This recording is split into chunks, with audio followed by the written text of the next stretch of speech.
ഇപ്പം മാമ്പഴക്കാലമല്ലേ, മാങ്ങകൾ ധാരാളം കിട്ടുന്ന മാമ്പഴക്കാലം. ഇവ പാകമാകാൻ സഹായിക്കുന്ന ഒരാളുണ്ട്, മാംഗോ ഷവർ അഥവാ മാമ്പഴ മഴ എന്നും പറയും. നമ്മുടെ വേനൽക്കാലം അവസാനിക്കാറാകുമ്പം പ്രത്യേകിച്ച് നമ്മുടെ കേരളം, കർണാടക, തമിഴ്നാടിൻ്റെ ചില ഭാഗങ്ങൾ, അവിടെയൊക്കെ മൺസൂണിന് മുമ്പ് ഒരു മഴ സാധാരണമാണ്. ഈ മഴ മാമ്പഴം നേരത്തെ പാകമാകാൻ സഹായിക്കുന്നു. അതിനാലാണ് ഇവർക്ക് മാമ്പഴ മഴ എന്നുള്ള പേര് കിട്ടിയത്. കൂടാതെ നമ്മുടെ കർണാടകയുണ്ടല്ലോ, അവിടെ ചെറി ബ്ലോസം അല്ലെങ്കിൽ കോഫി ഷവറിലൊന്നും ഇവ അറിയപ്പെടുന്നുണ്ട്. നമുക്കിന്ന് ചപ്പിത്തിന്നൊരു മാങ്ങയുണ്ട്, ആ മാങ്ങയെ കിട്ടിയത്. ആദ്യം തന്നെ അവരെയൊക്കെ വൃത്തിയാക്കിയെടുത്ത് നല്ലതായിട്ട് കൈകൊണ്ട് ഉടച്ച് ആവശ്യത്തിന് വെള്ളമൊഴിച്ച് മിക്സാക്കി ആവശ്യത്തിന് ഇനിയും ഉപ്പൊഴിക്കുകയാണ്. നമ്മുടെ പാകത്തിന് ഉപ്പൊഴിച്ചു. ഇനിയും മഞ്ഞൾപ്പൊടി ഇടാം. ലേശം മഞ്ഞൾപ്പൊടി മതി, അധികമൊന്നും വേണ്ട.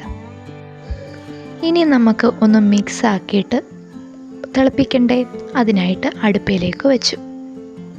ഇനി നമുക്ക് അടച്ചു വെച്ചിട്ട് നന്നായിട്ട് തീയരിച്ച് നന്നായിട്ട് ഇവന്മാർ അങ്ങോട്ട് തിളച്ച് കിട്ടണം. അവരവിടെ ഇരുന്ന് തിളക്കട്ടെ. നമുക്കപ്പോഴത്തേക്കിനും ഇവർക്ക് വേണ്ട അരപ്പ് റെഡിയാക്കാം. ഒരു 3/4 മുറി തേങ്ങ നമ്മളിങ്ങനെ തിരിങ്ങി എടുക്കുന്നുണ്ട്, കാരണം നമുക്കേറെ മാങ്ങ ഉണ്ടായിരുന്നു. ഇതിന് ശേഷം ചുവന്നുള്ളിയും ജീരകവും കൂടെ മിക്സ് ചെയ്തെടുത്തു. അതിലേക്ക് നമ്മൾ തേങ്ങ ഇട്ട് ലേശം മഞ്ഞൾപ്പൊടിയിട്ട് ലേശം വളരെ കുറച്ച് മാത്രം മുളക് പൊടിയിട്ട് നല്ല ചന്ദനം പോലെ ഇങ്ങനെ അരച്ചെടുത്തു. അതിന് ശേഷം ഇത് കണ്ടോ, ഇത് കറിവേപ്പിലയാണ്, നമ്മുടെ സ്വന്തം കറിവേപ്പില. അവനവിടെ ഇരിക്കട്ടെ, അവനെ ലാസ്റ്റ് മതി. ഇനി തിളച്ചോ നോക്കി. നന്നായിട്ട് തിളച്ചിട്ടുണ്ട്. തിളച്ച് കഴിഞ്ഞാൽ നമുക്ക് അരപ്പ് അങ്ങോട്ട് ചേർത്ത് ഒന്ന് ചൂടാക്കി എടുക്കണം. തിളയ്ക്കുന്നതിന് മുമ്പ് നമുക്ക് വീണ്ടും ഇതൊന്ന് മിക്സ് ചെയ്യാനുണ്ട്. കണ്ടില്ലേ, നമ്മളൊന്നുകൂടെ മിക്സ് ചെയ്യുകയാണ്. അവന്മാരൊന്ന് ചൂടായി കഴിഞ്ഞപ്പോഴത്തേക്കിനും ഇനി കടുക് വറുക്കണം. കടുക് വറുക്കാനുള്ളതെല്ലാം തയ്യാറാക്കി. കടുക് വറുക്കുന്നതിന് മുമ്പ് നമ്മൾ ലേശം തൈരും കൂടെ നമ്മുടെ മിക്സിയിലേക്ക് ഒഴിച്ച് ഒന്നുകൂടെ ഒന്ന് ഇളക്കി ഇങ്ങനെ എടുത്തു. എന്ത് ഭംഗിയല്ലേ ആ കളറ് കാണാൻ. കൊതിയാവുന്ന കളർ കണ്ടിട്ട്. ഐസ്ക്രീമാണെന്ന് ഇടയ്ക്കൊന്ന് ചിന്തിച്ചു പോയി. പോട്ടെ, നമുക്കിനിയും കടുക് വറുക്കാം. ആദ്യം എണ്ണ ചൂടാകുമ്പോഴത്തേക്കിനും നമ്മുടെ കടുവിട്ട് പൊട്ടിച്ചതിന് ശേഷം ചുവന്നുള്ളി അരിഞ്ഞതിട്ട് മൂപ്പിച്ചിങ്ങെടുക്കണം. മൂപ്പിച്ചതിന് ശേഷം നമ്മുടെ നമ്മുടെ വറ്റൽമുളക് ഇട്ട് ഒന്ന് മൂപ്പിക്കണം.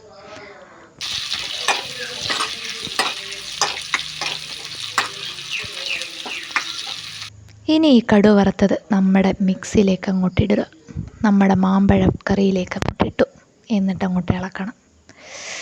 ലാസ്റ്റ് ഒരു മണവും ഒക്കെ ഉണ്ട്. എന്ത് രസമാണെന്നറിയോ. അങ്ങനെ നമ്മുടെ മാമ്പഴ പുളിശ്ശേരി റെഡിയായി. നല്ല രുചിയും നല്ല മണവുമാണ്. ലാസ്റ്റാണ് നമ്മൾ കറിവേപ്പില പച്ചയ്ക്കാണ് ഇട്ട് കൊടുക്കുന്നത്. അന്നേരം വേറൊരു രുചിയാണ് കറിക്ക് കിട്ടുന്നത്. അതുകൊണ്ട് നമ്മൾ പച്ചയ്ക്ക് ഇട്ട് കൊടുത്തു. എന്നിട്ട് അവന്മാരൊന്ന് വാടണമല്ലോ, അതിന് വേണ്ടി എല്ലാവരെയും കൂടെ ഒന്നിച്ചങ്ങ് മിക്സാക്കി. ആ പച്ച കറിവേപ്പിലയുടെ രുചിയും നമുക്കപ്പം കിട്ടും കറിക്കകത്തിൽ. ഇപ്പം മാമ്പഴക്കാലമല്ലേ, മാങ്ങകൾ ധാരാളം കിട്ടുന്ന മാമ്പഴക്കാലം. അതുകൊണ്ട് നമുക്കിങ്ങനൊരു മാമ്പഴ പുളിശ്ശേരിയൊക്കെ വെച്ച് നോക്കാം.